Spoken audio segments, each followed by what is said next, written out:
red female.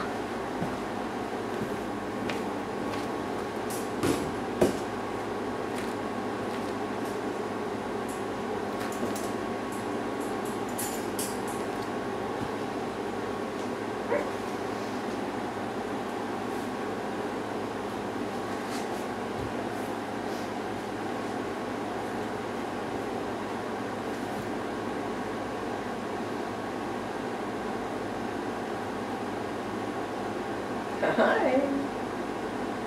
Look at your tail, Romy. Good girl. So I'm just going to say hi to her. Let her know I'm approachable and good at, you know, a good thing in the room. On the release aspect, she did extremely well. She was standing up and ready to come out before I even sat down. And she came directly to me. She didn't look at anything else. So, nice body height. Her tail is nicely wagging, as you can see. A very happy little girl so far. Yeah. So on the release, a nice amount of confidence and able to push through stress. So she has 8 litter mates, and this is the first time she's been taken away from them. And just dropped in this room, and she's never been in the room, she's never met me before. So those are huge stresses for a little puppy, and she seems to be handling it quite well. And you know, on a note, it's similar to how she's going to feel when you take her home, because it's all going to be new. And this is a very nice reaction. So hopefully we'll keep it. Yes? Are you happy?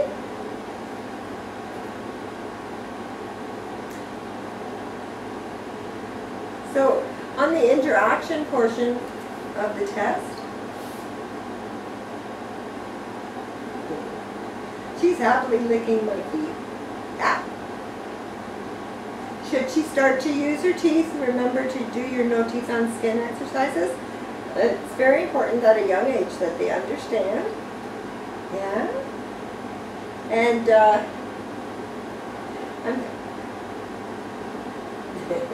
so I'm going to try to, like a social dog, if we pet them social, sometimes they just run right over and they're all over you and they just want to be with you.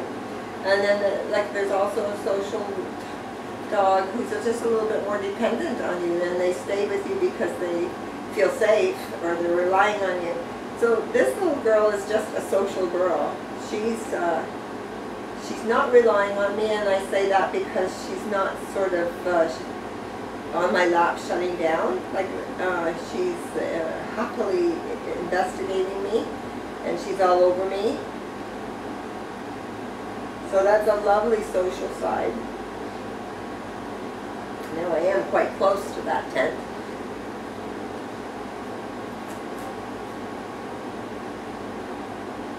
Look at her tail hasn't stopped so far. Yeah.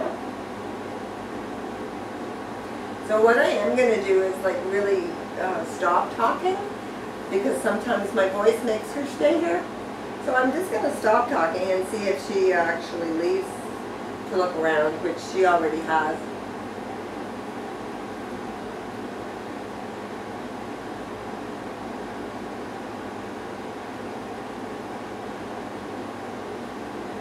Yes. Yes. What a good girl, huh? What a good girl. And I did say I was going to stop talking.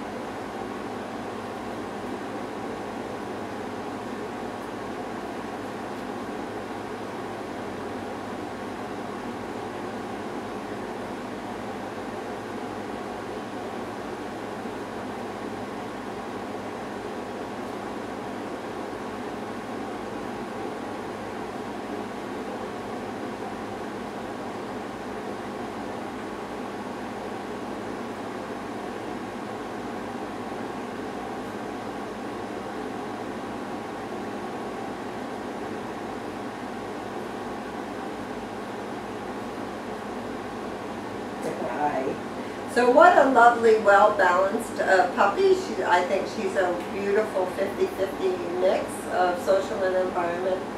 She's absolutely lovely and soft and happy to be with me.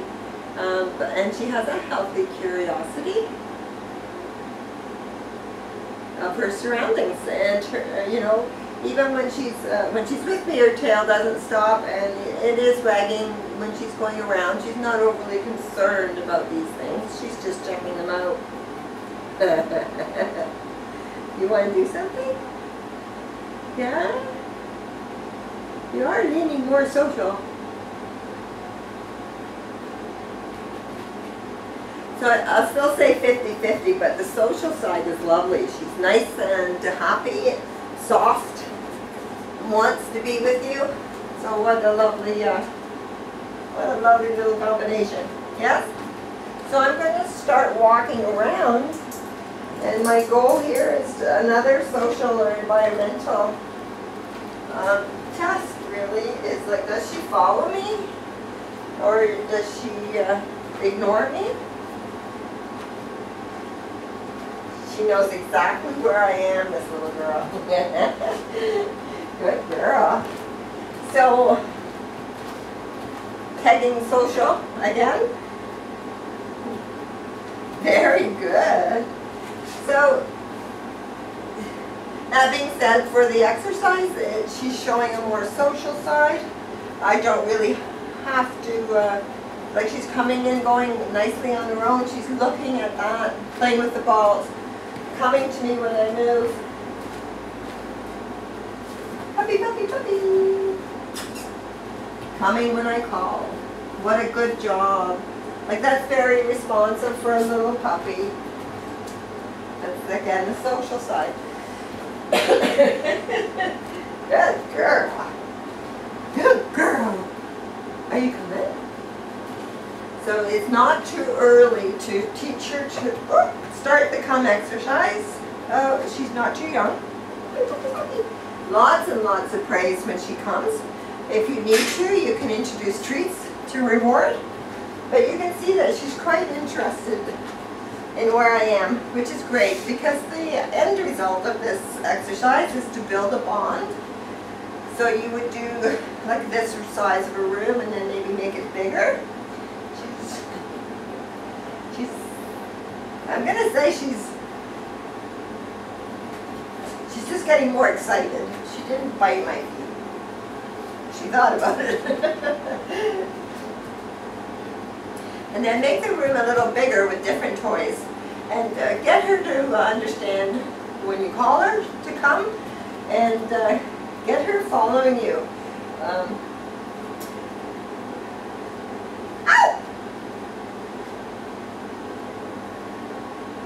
Nice reaction. So should she start to use her teeth, do that like a puppy yelp, or do your exercises in your book, because they have to learn at an early age. Unfortunately, I can't snap my fingers, but I will redirect you. Look.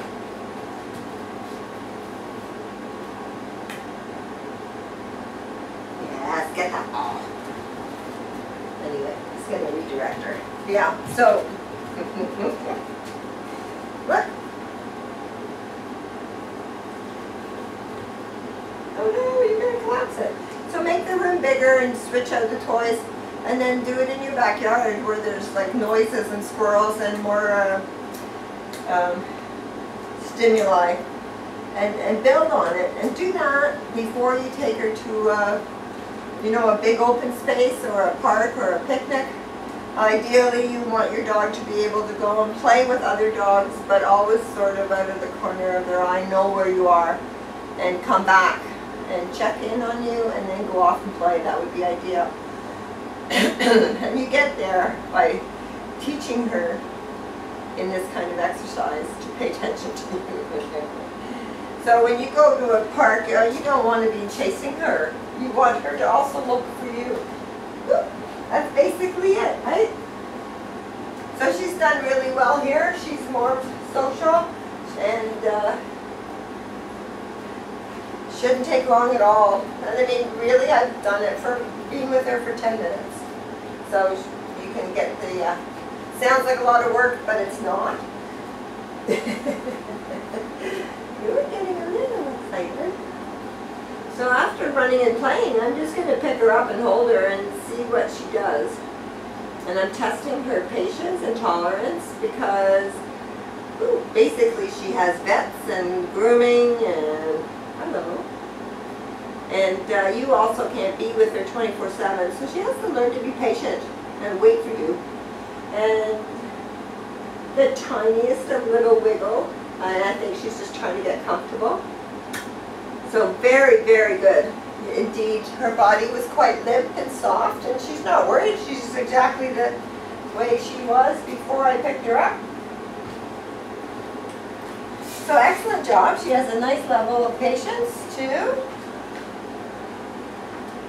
What's nice is that she can go away and, you know, play by herself. She can keep herself busy. What's that? So super curious. And for your reference, a lot of puppies don't like the noise because they haven't heard it before and they're shy. She came like bounding over to see what it was.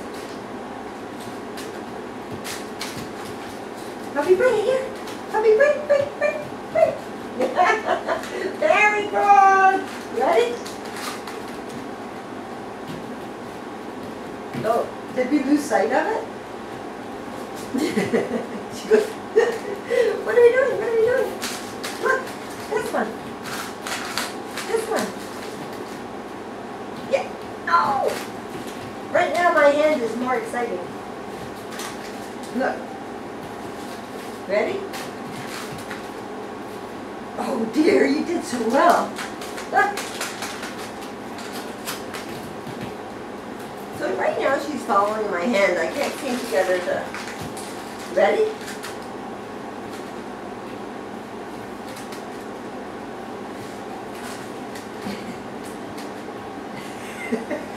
Where is he? Yes! Yes! Puppy, bring! She's just getting a little excited.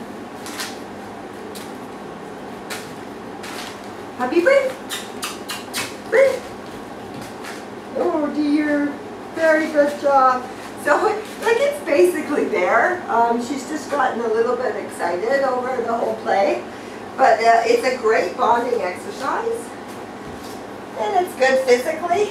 Now she's using her teeth. Ow! Now she's using her teeth because she's excited. So just watch that. And definitely do your... We don't really try to, unless I'm going to get hurt, we don't really do anything with it.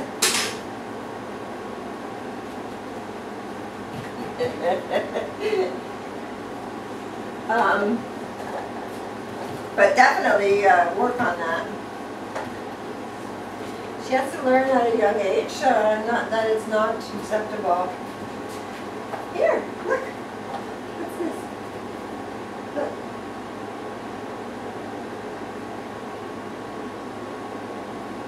So I'm giving her a little bit of a tasty treat. It's a salmon-based treat. It's a high reward value.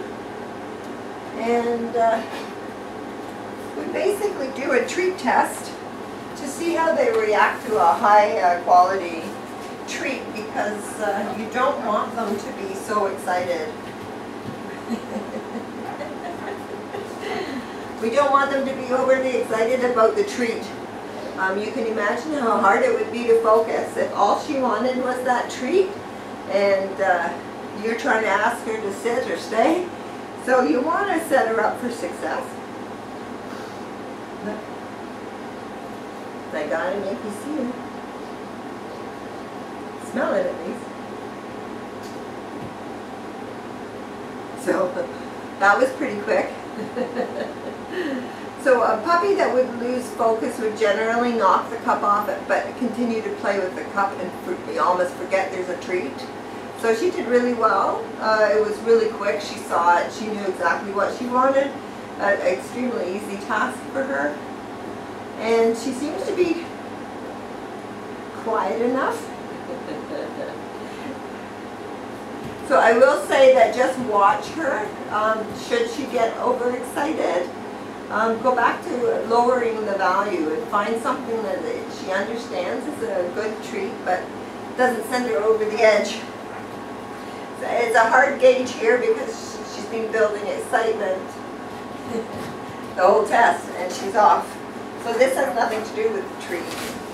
Just be careful, like just watch it.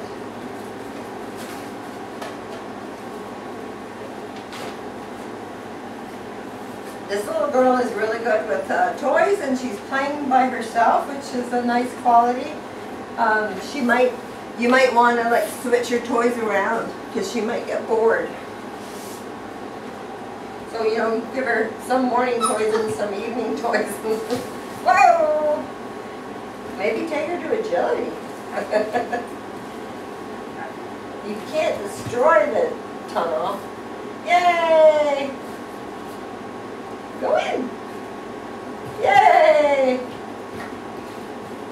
Look! Go in!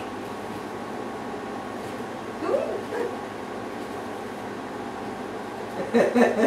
Go in! Okay.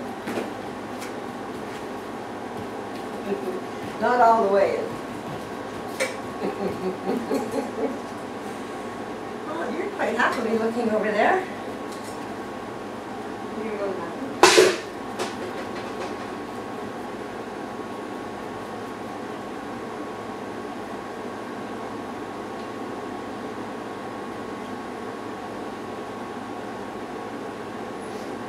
So we do a loud noise test.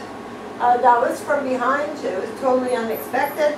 We expect them to react because it is an unexpected noise.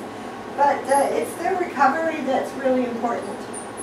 So this little girl was bouncing around, totally confident in her nature. And she startled, and she didn't come directly to me, but she did indirectly come to me, and she's not sure what just happened. So the best thing is to not coddle her, because if you pick her up, she will never learn to push through that kind of stress by herself. She will always rely on you, and that's not optimal. So I'm just giving her a minute because I think she can recover by herself.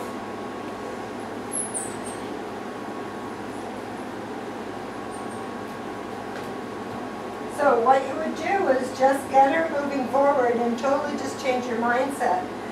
Whether it be a ball, or a treat, or just walking around. We're just going to get you back to being like fun. It's like fun. Yeah? It's like fun.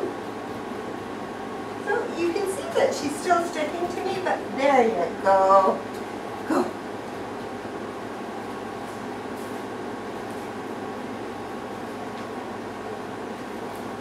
There you go.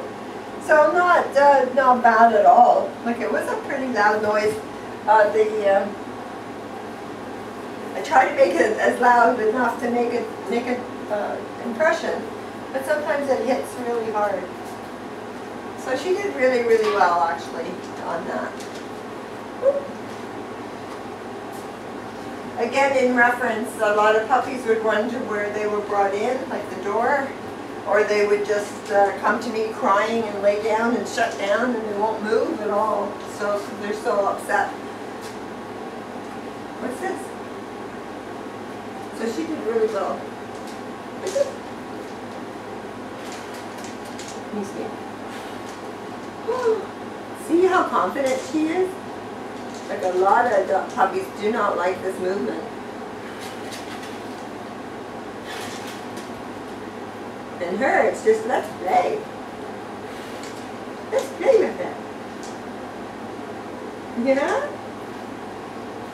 So no concerns whatsoever about this. But the general idea is just to keep introducing things to them, like new colors, new sounds. You're a little spinner. Introduce them to lots of things. It's just like a big desensitization process.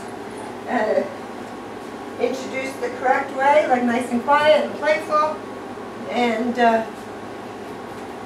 broaden their world and get them confident. It's a lovely way to be through life. So we do a basic prey drive.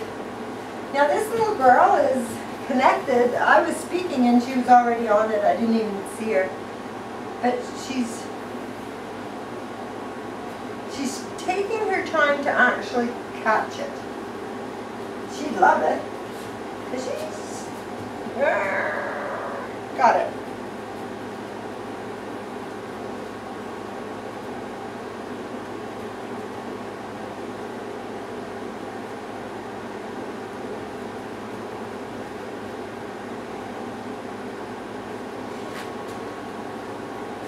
Very good. So, she's not sure.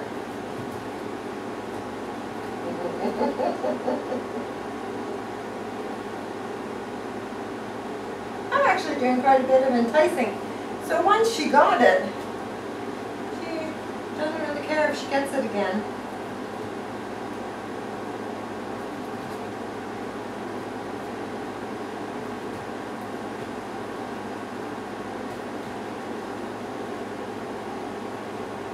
Look at her sitting on my foot. So she's really not sure what that is. But she sure wants it.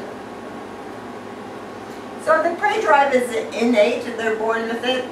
Usually overrides everything. So even when they're feeling insecure, they will still chase something.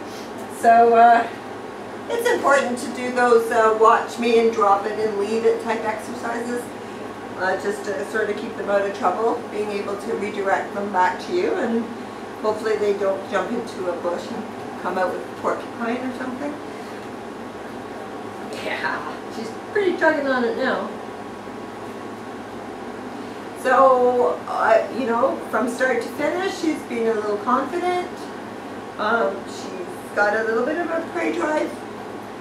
So do those exercises. So with the energy that she's got and the confidence that she has, and she also has a lovely social side too. Just remember those teeth exercises. And she's absolutely lovely. She's got a lot of energy. I hope you enjoy. What? You want to get it?